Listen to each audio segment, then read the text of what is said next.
Okay, so we are now live. So we'll wait a few minutes to give people a chance to join us. And as we wait, as I always like to introduce our guests and welcome people. For those of you who will be watching the replay, this is Dr. Tara, and I'm joined with Dr. Lauren Bynum for a very important conversation and topic around a parent's guide to supporting their child who is LGBTQ+. So I am so excited to get into the conversation. I almost can't wait, but I want to give people a chance to come on because this is a conversation that is often not talked about or overlooked in our community. And Shamia, welcome. Thank you for joining. And so I'm, again, just so excited to have Dr. Lauren Bynum. We're going to jump right into it. So welcome everyone to Dr. Tara Tuesdays. I am Dr. Tara, and each Tuesday I try to bring a topic to Facebook, to the social media community that needs to be addressed, that needs to be explored more. And today I am so excited to have an expert, a true expert, Dr. Lauren Bynum. Dr. Lauren Bynum here. Dr. Bynum is a clinical psychologist who works with a wide array of people, but tonight she's going to be joining me to have a much needed conversation on ways that parents can support their children who are LGBTQ+. And Dr. Bynum, Dr. Lauren, how do you want me to call you? Lauren's fine. Lauren, okay, so Lauren, thank you. So Lauren, conversations around the LGBTQ+ movement, specifically within the African-American community, are few and far between. And for me, I always like to ask my guests why it's important to them. So why is it important to you to use your platform to spread awareness and create safe spaces for parents who of children who are LGBTQ+? So the majority of LGBTQ people grow to have, loving, amazing lives, families, relationships.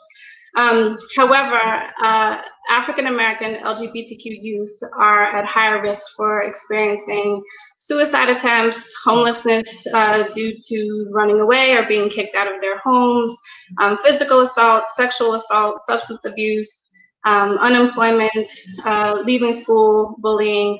And so it's very important that we understand what's at stake in addressing this topic.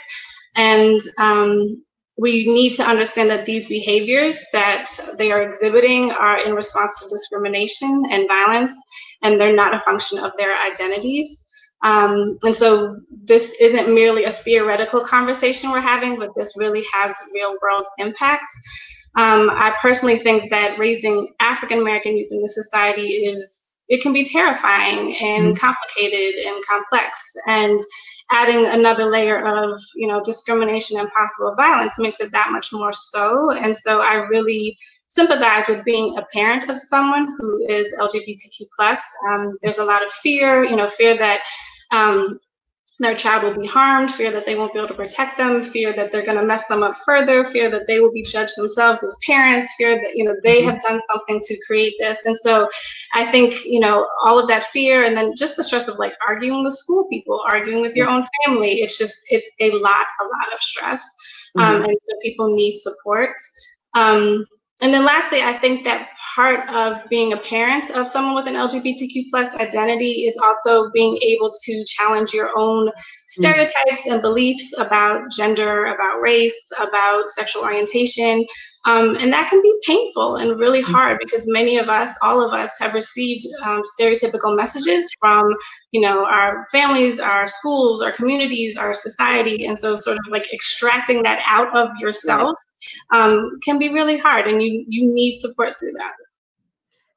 Because, even with all the gender reveals, it starts literally during pregnancy, not even from birth. Like gender reveals start that trajectory of what girls like, boys like, what it looks like. And so then to have your child come to you, it almost is a grieving process for many parents. At least that's what I've heard in my conversations with parents. Can you speak a little bit about that, or how parents kind of get to that place when you talk about challenging your own beliefs and your own identity and all of that before you even get to sharing it with family, friends, society, churches, culture? I think it's really important when I talk to parents to honor the fact that they are grieving. A lot of times people only think about grief in terms of death, but I explain to them that they're losing something. They're losing this vision of who they thought their child was. They're losing this vision of what they thought their future was together with their child. And so I want to normalize that for them, and that it's not a shameful thing. It's just something that they are experiencing, and that it's okay to experience it, but you have to work through that in order to get to that other side of it so that you really can honor and celebrate your child. One of the things that I found in my work with parents is, when you touched on this when you were talking, is that underlying fear and the concern for their children that they'll face even more discrimination. Like when we look at health disparities, so African Americans, we have the highest rates of disparities. And then when you look at African Americans who are LGBTQ, like it just makes it even more, it makes it greater, exponential, and so when you have a parent who is fearful of that, how then can they put their fear to the side, or what do they do with that fear as they're working to help their child navigate their identity, or giving them that support that they need to now navigate this world? I think it's dual. Like, I don't know if it's realistic that you would take away all of that fear, because it's realistic. It's grounded in reality. But I highlight for the parents how courageous and strong and amazing their children are. And I was a hot mess as a 14-year-old. So these kids come into my office and they have such an understanding of who they are, and they are authentically who they are. And it takes such courage to do that. And so I try to have my parents be inspired by their own children, and to also take pride in the fact that they've raised their children to be this strong and to be this convicted. And I think that kind of inspiration really helps them, and bonds them to their child. One of the things you just said, so, and this is also some of the pushback or some of the concern that I get too. And you said they've raised their child to have such a strong identity. What do you say to parents who may say they're too young, right? They're too young to know who they like, what they like. I just want them to, focus on schoolwork. That's not important. Like, how do you help them navigate understanding that usually by the time a child comes out, quote unquote, to their parent, they have already accepted this within themselves, right? I'm not going to realize this. I mean, 5 minutes later, usually the narrative doesn't go like that. But how do you help parents understand that this may not just be a phase? This may not just be, them testing the water. This may be who my child is and how they identify themselves. So I explained to them that research has shown that for some kids as young as 5 years old, they have an understanding of their sexual orientation and of their gender, and that more research is showing that sexual orientation is a product of genetics and brain structure, and even in utero environments. And so this is just something that happened before they were even born, and so I think sort of grounding it in science helps for some people, but I try to encourage them to accept that this is who they are, so that they can move forward rather than struggling with, is this a phase or not? When you were talking, one of the things that you mentioned too is that grief process. And as parents, I think both literally and figuratively, we create lives and lifestyles for our children. Like, my daughter is 7 and I'm already and she's going to do this and she's going to do this and she's going to do this. What do you say to parents, or what would you say to a parent who is struggling with the reality of their child's sexuality and it's not what they envisioned for their child? Like, how do you help them, or how do you walk or guide them through the stages of grief and loss, and to get to that last stage, which is acceptance? I think it's important in the grief process, I think it's important to create an alternative story or alternative narrative for their child. with their child, so that it simply isn't just you're losing something, but you're creating something new, and you're doing it in conjunction with your child's vision of themselves. And so I think in the absence of a future, in the absence of a certain security, then you need to create something new. And so being able to work with the child and the parent together to create that can be very empowering for parents. Can you expand upon that? Like how do you get into that process, or what are some of the new things that people have been able to create? I think part of it is them understanding that they haven't completely lost their child. So their child is still who they are. They're still funny and silly and annoying and goofy and smart and all of that. And I also think it's important that they understand that in conversations about sexual orientation and gender, it simply isn't just sexual attraction, but it's also emotional attraction and physical attraction and spiritual attraction. And so being able to have them see that they can still go on dates, they can still go on prom, go to prom if they want to, they can still get married if they want to, they can still have children if they want to, or not, And so I think that being able to have them understand that their child can still be healthy and happy. I mean, I think that's their greatest fear, that their child will not have a hope at being happy and healthy. And if you can let them see that this is actually a very realistic hope for them still, that this won't interfere with that, but they need support in being able to achieve that, then it sort of brings the parents into just providing that support.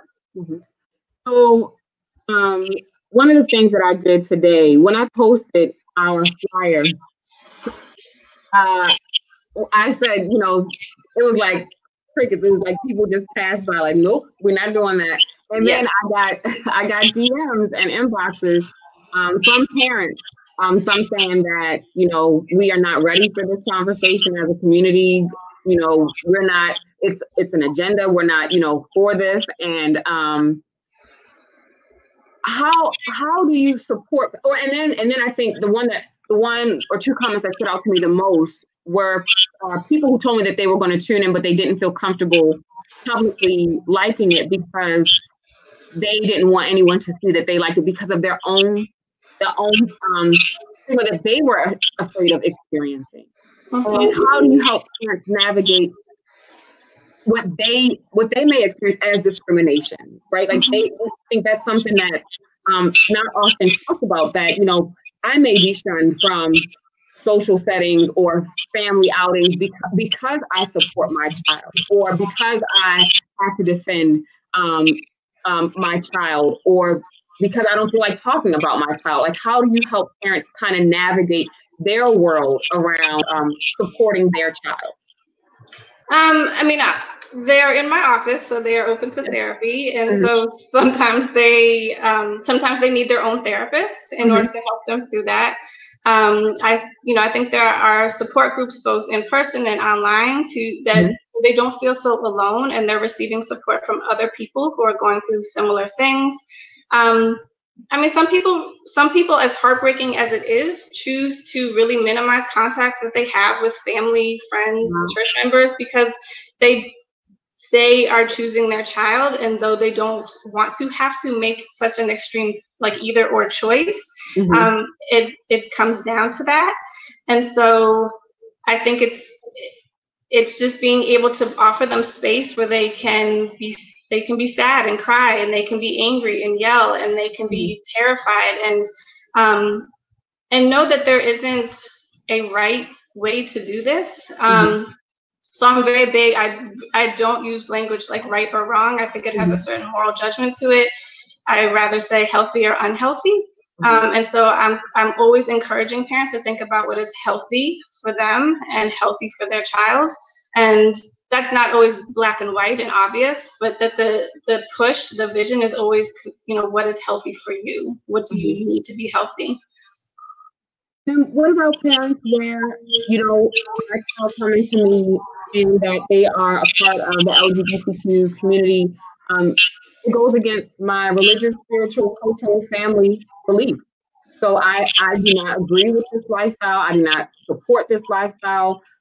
How do you help them not even navigate, but really kind of just make themselves open to having that conversation or strengthening the relationship?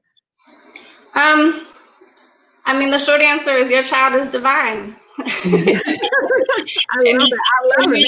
You need to embrace and celebrate that. Divine, yes. I think that I encourage them to understand from their child's perspective that you cannot tell your child, I love you, but you need to be X, Y, and Z. I love you if you do or don't do X, Y, and Z. It's a mixed message to your child, and it is conditional love at best, and it's damaging at worst. And I say to people that, you know, if God has created us in his, her, their image, pronouns are important, then, you know, and he, she is perfect, then so are we, and therefore so is your child. And I think that, you know, bell hooks writes that love and abuse cannot coexist. Yeah. So I think that oftentimes parents can tell their children that they love them, but they use abusive or hostile ways of changing who they are, and that's very damaging to the child, and it's very damaging to the relationship. And I never try to shame parents for that, and I understand that they have the best of intentions with hopes of changing their child, but this is not something you can change. And I also say to them, and I mean, this is a very difficult conversation, but I ask them, like, can you accept that possibly there are limitations to your religion, you know, or limitations in your culture, or limitations in your upbringing? And can you accept those limitations in terms of how they impact you and your child? And we talk about, you know, is it okay if your child doesn't attend your place of worship? Or if you are insisting they go, can you have conversations with them after the fact about your beliefs, about their beliefs, and, you know, what it feels like to be in that space for them, so that you are maintaining communication even if you're not ready to set, you know, certain boundaries. I also think sometimes, you know, people assume that there's no one in their place of worship that will be supportive of them, and that isn't always the case, or even in their family, that isn't always the case. And so sometimes in asking for support, we have to be very explicit with people about what that looks like. So being able to say to your mom, I know where you're coming from. I struggle with this too, but I need you to not shame me about how I'm raising my child or how I'm supporting my child. And just being very real with people about what you need from them, so that they can, either respect that or not.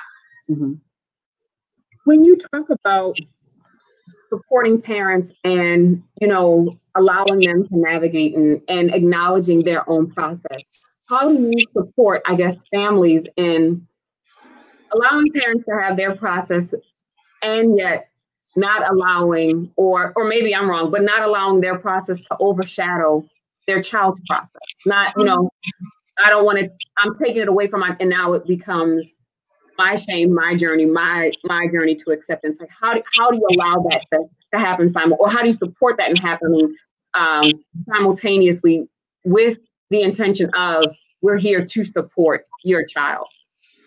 I think it's really important to set that boundary so that they understand that your child being LGBTQ plus is not a betrayal of you. It's not a indication of you as a parent. Like, it really has nothing to do with you.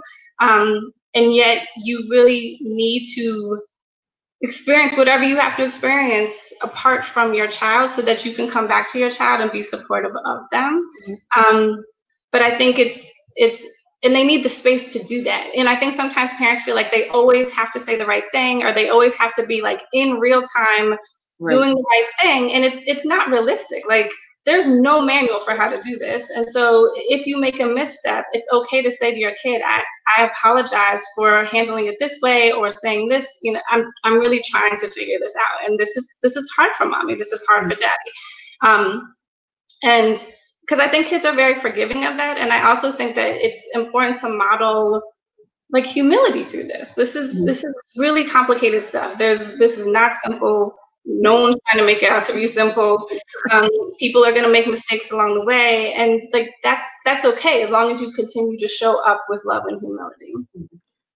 love what you said about the power in apologizing, you know, because I can have a reaction and then process and realize, you know what, if I could have, I would have done this differently. I would have had a different conversation, and the power in apologizing and creating that platform, because really acceptance goes on a spectrum from people being in complete denial to angry. And then you have some parents who have known since their children were little, you know, that they were a part of the LGBTQ plus community. What do you have, or what do you say to parents? Or what advice do you have for parents or loved ones who are listening to help them move through this so that relationships can either be restored where there was a rupture because of, you know, how I may have responded, and or strengthened. If I'm there, if I'm with you in acceptance, what can I do to make sure that our relationship is as strong as it can be, as so that I can give you the support you need so that you can navigate this?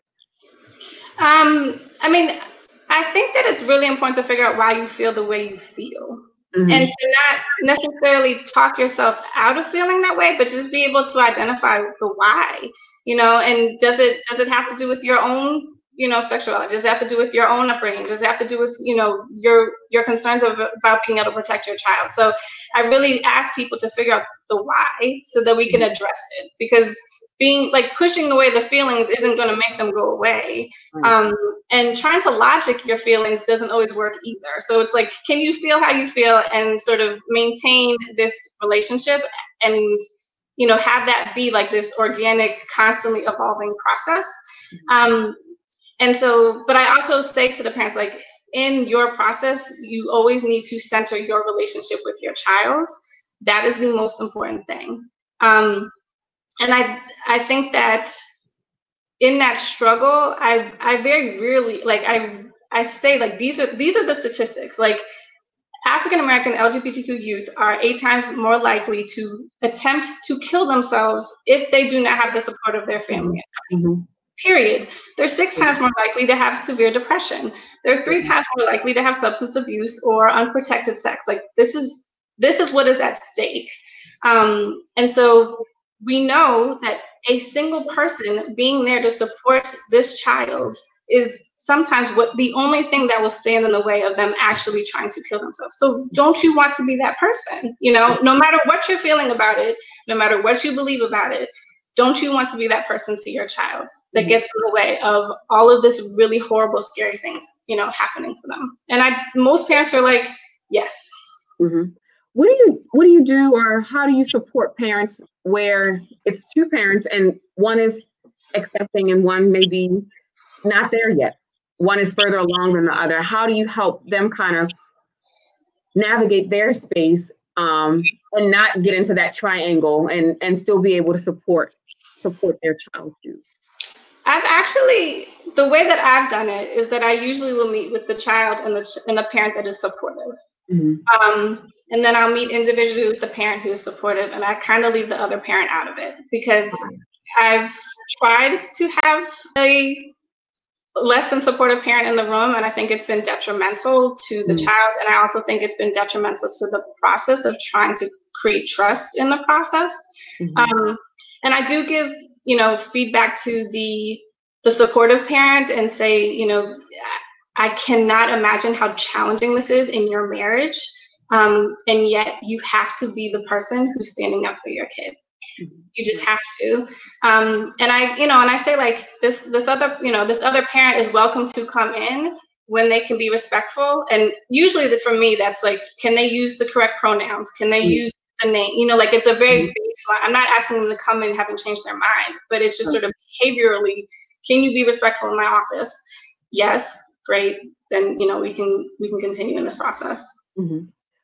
What about children? So if any not even young person, because we know that attachment is something that is lifelong. It sets the foundation of relationships. And I remember working even with adults who are members of the LGBTQ community, and they still hold some of the hurt if they did not feel support and accepted by their parents. And so if this is someone who is 40, 50, 60 years old holding this, I can only imagine what it's like 12, 15, 18, 20. And so what do you say to children or youth who, I'm clear that this is who I am. I'm clear that, this is who I love, and yet I don't have that support. How do we help them not to become one of those horrible statistics that you just cited earlier?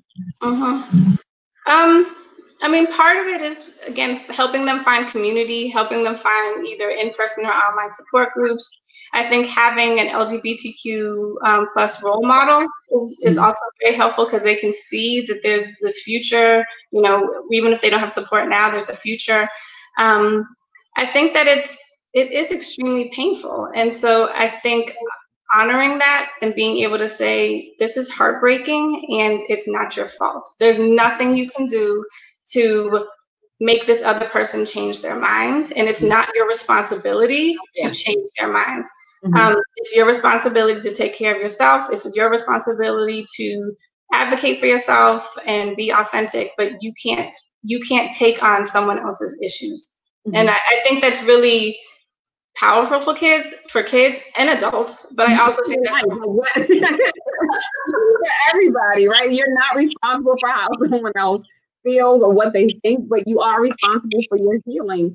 Not allowing your life to be dictated by someone else's feelings or beliefs. And that's so hard for children, because children are hardwired to have connection. Children want to please. I want my parents to be proud of me. I want them to be on my side and not have that, and yet still know that I'm responsible for my happiness and connection to this world. Is a process to navigate. I think that it's an issue of boundaries. I think some families really do support boundaries. This is your emotional boundary. This is my emotional boundary. I'm not stepping on your, And then I think in other families, it's just very messy. And so then there is a lot of guilt and shame experience for other people's feelings or other people's histories. And so then it's helping them draw these very clear lines that they feel comfortable with. And maybe the other people don't like the lines, respect the lines, but for them, they have established these lines for them. I think that helps. I want to go back to one of the comments that Sharice made, where she talked about one of the fears that she thinks parents have is how people will then interpret their child being a member of the LGBTQ plus community as them having bad parenting, right? Like, I have done something wrong to quote unquote turn you this way or make you this way. How do you even start that conversation? Well, as a pseudoscientist, I go back to they literally are doing like brain scans and genetic testing and looking in utero to see that there's actually science that makes people the way that they are. But having said that, I think all of us want to be good parents. None of us want to be shamed. And, even your kid has a temper tantrum in the middle of crying, you're going to be embarrassed, And so then to sort of be worried about how people are going to view your parenting on a very deep level is real. But I think that being able to reassure yourself that you've done nothing wrong, and that further, you've actually, like I said, you've raised this amazing individual who has such a sense of self and courage and conviction about expressing and celebrating who they are. It's unbelievable as a parent. It's something to truly be proud of.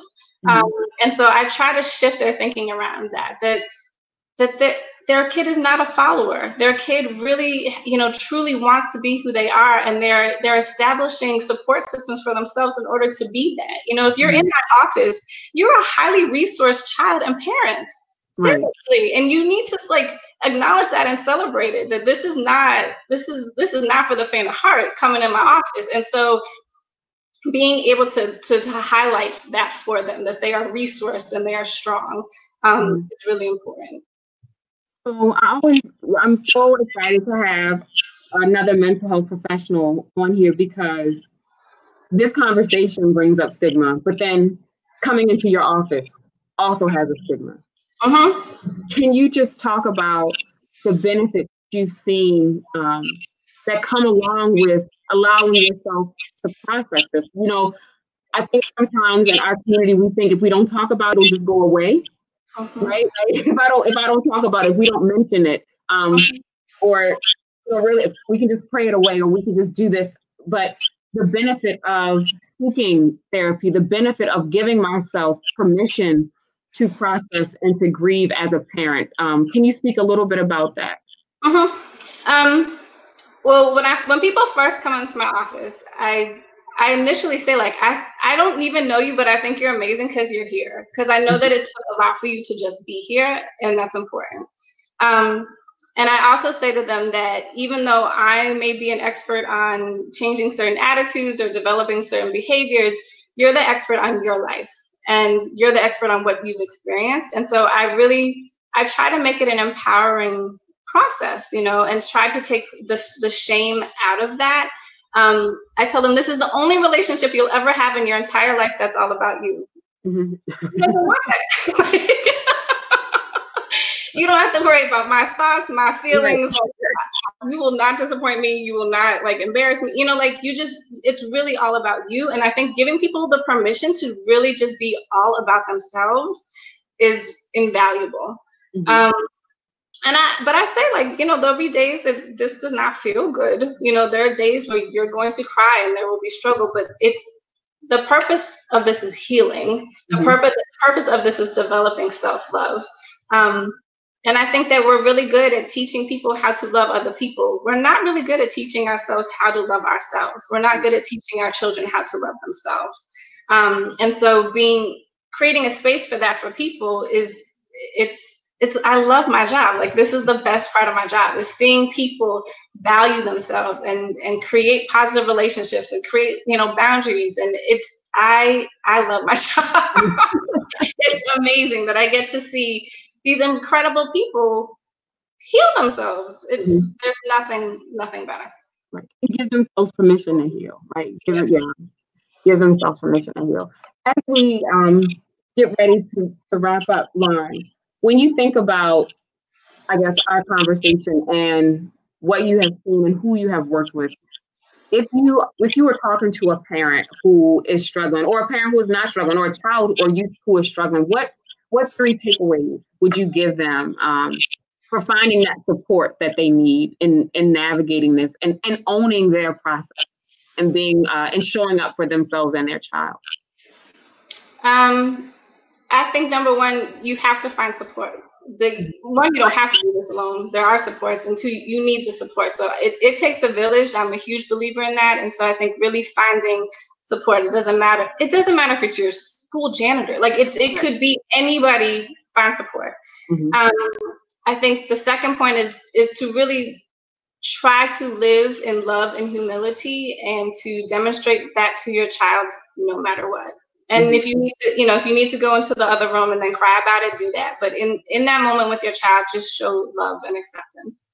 And then I think the third thing is, like I said, figuring out other sort of celebratory narratives for you and your child, and to, instead of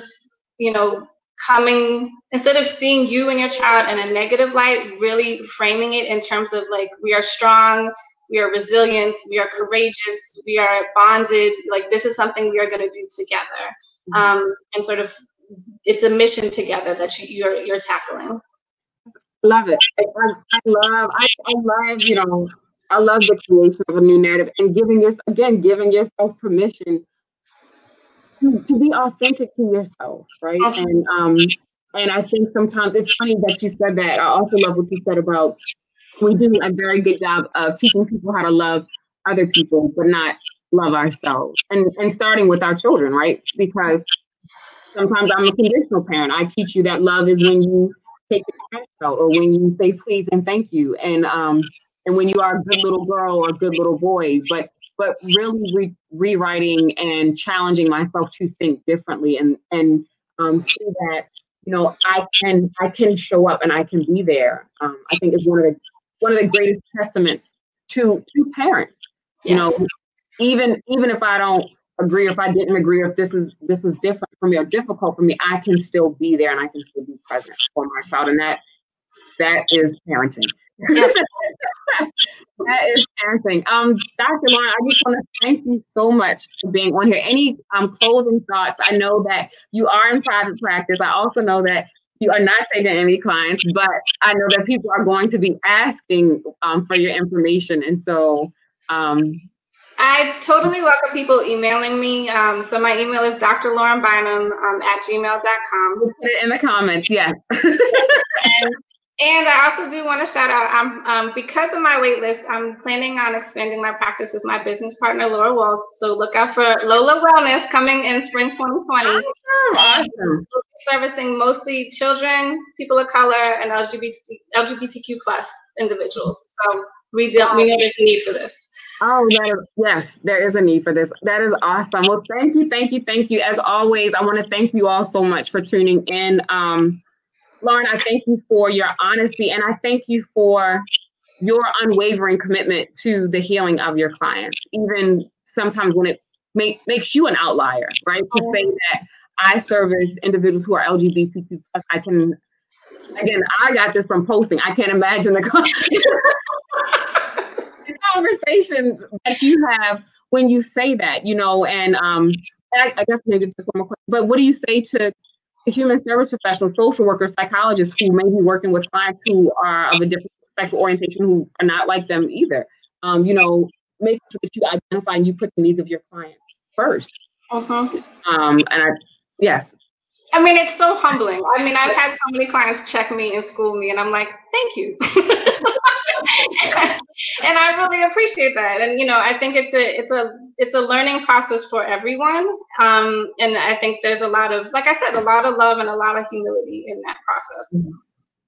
So thank you so much. I want to thank you all for tuning. And this is wonderful. We are, I'm just so full that you were available to have this conversation, because again, like I said, this is something that is not talked about.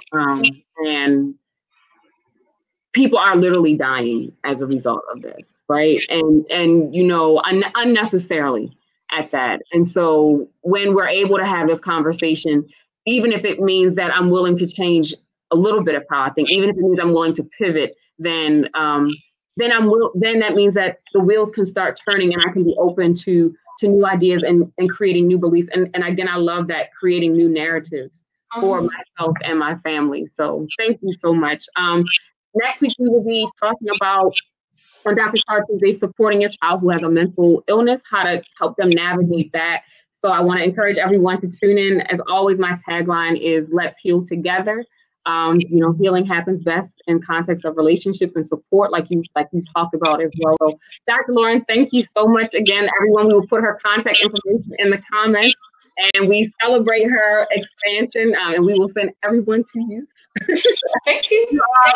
Thank you for having this. I know that, it's not easy to have these conversations. And so I really appreciate your courage and your commitment to making us have these conversations. Thank you.